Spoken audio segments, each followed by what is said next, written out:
Semenjak mulai ngoding, gue belajar banyak tech-stack. Gue ngebikin tuh sebuah list berisi apa-apa aja yang mau gue pelajarin. Ketika gue belajar JavaScript, gue sadar bahwa gue butuh banyak kerjain lead code buat latihan coding test. Dan karena mayoritas solution di dalam lead code ditulis dengan Java, gue masukin Java ke dalam list. Beberapa bulan kemudian, gue ngeliat sebuah video yang ngebandingin Golang dengan Java, di mana secara performa dan kecepatan, ternyata Golang menang jauh. Oke, Golang masuk list. Terus, gue ngebaca sebuah artikel yang nyampahin JavaScript dan mengagung-agungkan TypeScript. Dan you know the drill, TypeScript masuk list. Terus, ada temen yang bilang bahwa GraphQL lebih efektif buat sistem yang kompleks dan besar dibandingkan REST.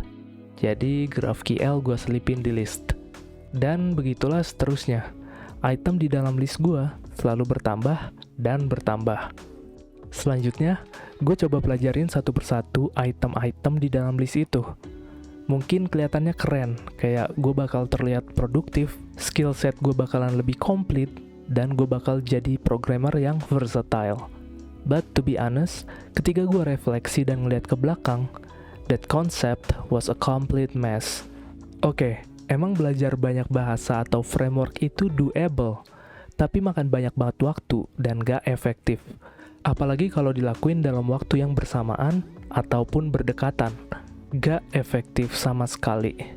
Ketika gue fokus di project Java misalnya, perlahan-lahan gue bakal ngelupain konsep-konsep yang gue pelajarin sebelumnya di dalam Golang.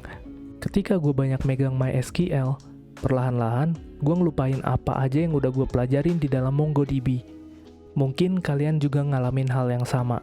Gampang kebawa-bawa tren. Gampang ikutan bandwagon train biar kelihatan up to date dan stay relevant. Hati-hati, ini namanya Shiny Object Syndrome atau SOS. Sekarang, teknologi berkembang cepat banget. Orang-orang juga makin kreatif. Berbagai macam bahasa pemrograman, package, library, ataupun framework diciptain untuk mempermudah pekerjaan kita sebagai developer. Kita ambil contoh NPM package. Semenjak pertama dibuat tahun 2010 sampai sekarang tahun 2023, dia udah memiliki sekitar 1,3 juta package di dalamnya. Atau kalau kita rata-rata, ada 100.000 package yang dibuat setiap tahunnya. Ini baru package buat JavaScript atau Node.js aja loh. Belum bahasa-bahasa pemrograman yang lain, yang jumlahnya bahkan bisa mencapai ratusan atau mungkin ribuan. Dan ingat, perkembangannya juga nggak berhenti di sini. Kedepannya, bakal lebih banyak teknologi-teknologi baru yang bakal makin menyemarakkan dunia programming ini. Oke, gue tahu sebagian besar programming language, package, library, atau framework-framework itu juga bakal keseleksi mayoritasnya, menjadi hanya sepersekian persennya aja yang bisa survive dan dipakai banyak orang. Tapi tetap aja, jumlahnya nggak sedikit. Jadi sangat-sangat nggak bijak buat seorang developer ataupun programmer buat terus lompat-lompat dari tag yang satu ke tag yang lain. Atau seperti yang dijelaskan tadi, namanya SOS. SOS ini merupakan kondisi yang buruk, di mana kita selalu tergoda buat nyobain hal-hal yang baru yang kelihatannya lebih menarik. Padahal, yang sekarang kita pegang aja tuh belum selesai kita kerjain. Ini tuh biasanya cyclical, jadi berjalan aja terus-menerus. Setiap ada hal yang menarik, kita tinggal hal yang kita punya sekarang dan beralih ke hal yang baru. Dan SOS ini terjadi di banyak aspek kehidupan. Kayak misalnya ganti-ganti gadget, ganti-ganti series padahal belum selesai kita tonton, dan juga termasuk di dalam programming, yang mana konteksnya ya lompat-lompat tag tadi. Padahal, ini bisa jadi efeknya sangat buruk. Dengan lompat-lompat dari tag yang satu ke tag yang lain secara terus-menerus, justru akan bikin lo ngerasa overwhelmed dan stres sendiri nantinya. Karena ujung-ujungnya, lo udah spend waktu dan ngeluarin effort yang lumayan besar buat pelajarin semua tag itu secara sekaligus, tapi ternyata ilmu yang lo dapetin gak bisa retain dalam waktu yang lama di dalam kepala lo. Bahkan mungkin ilmunya belum sempat kepake, tapi lo udah lupa lagi. Jadi menurut gue, buang-buang waktu untuk coba mastering bahasa pemrograman yang gak lo gunain secara aktif. Karena emang butuh waktu yang lama dan effort yang gak main-main untuk belajar suatu bahasa dan environment-nya. Makanya ada baiknya untuk nyisihin waktu dan effort lu buat mastering bahasa yang emang lu gunain secara aktif aja. Gak masalah sebetulnya kalau lu emang mau belajar bahasa lain atau mau belajar framework lain. Tapi pastiin lu punya satu tag yang emang bener-bener lu kuasain, yang bener-bener lu nyaman pakainya, sampai di titik mau disuruh bikin apapun dengan bahasa itu, lu siap. Inilah yang nantinya disebut dengan T-shaped developer. Seorang developer yang punya pengetahuan umum yang luas terhadap berbagai macam teknologi, namun di luar itu, dia punya satu bidang yang betul-betul dikuasai, yang membuatnya menonjol. Yang salah adalah ketika kita cobain semua tag, tapi dangkal di semuanya. Ya kayak sekedar tahu aja di masing-masing teknologinya. Itu salah. Jadi inget, lu kuasain dulu suatu tag, satu bahasa pemrograman aja.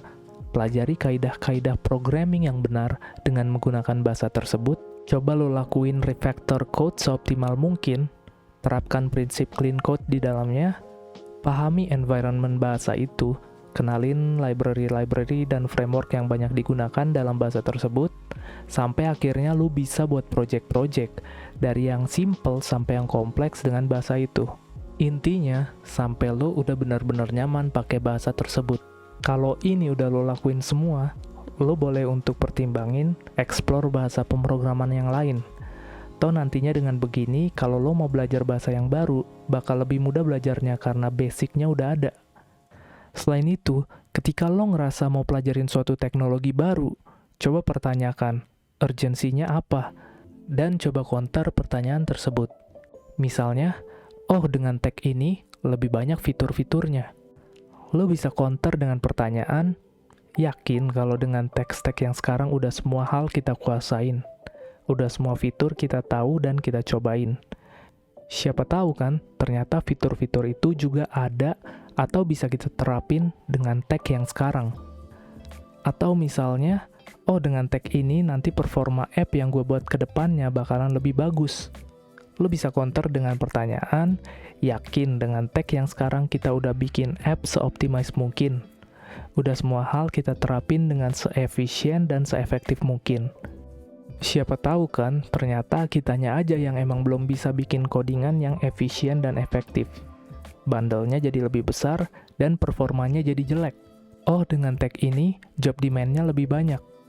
Yakin kalau kalian jadi expert di tag yang sekarang gak bakal bisa dapet job.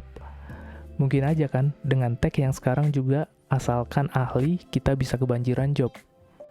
Kalau counter-counter yang kalian ajukan gak cukup kuat dan bisa dibantah, maka kalian baru boleh tuh untuk coba explore tag baru tersebut. Oke, mungkin sebagian dari kalian udah ngerasa bener, karena selama ini kalian cuma fokus di satu tag tertentu aja. Dan selama nonton video ini, ngerasa gak relate. Gue bukan orang dengan SOS kok. Gue cuma mau bilang, ini bukan cuma terkait teknologi aja ya. Coba lu lihat isi GitHub lo, berapa banyak project yang mangkrak, yang gak lo selesain, cuma karena lo tergoda ngebikin project baru yang dianggap lebih menarik. Atau coba list course-course yang udah pernah lo ikutin.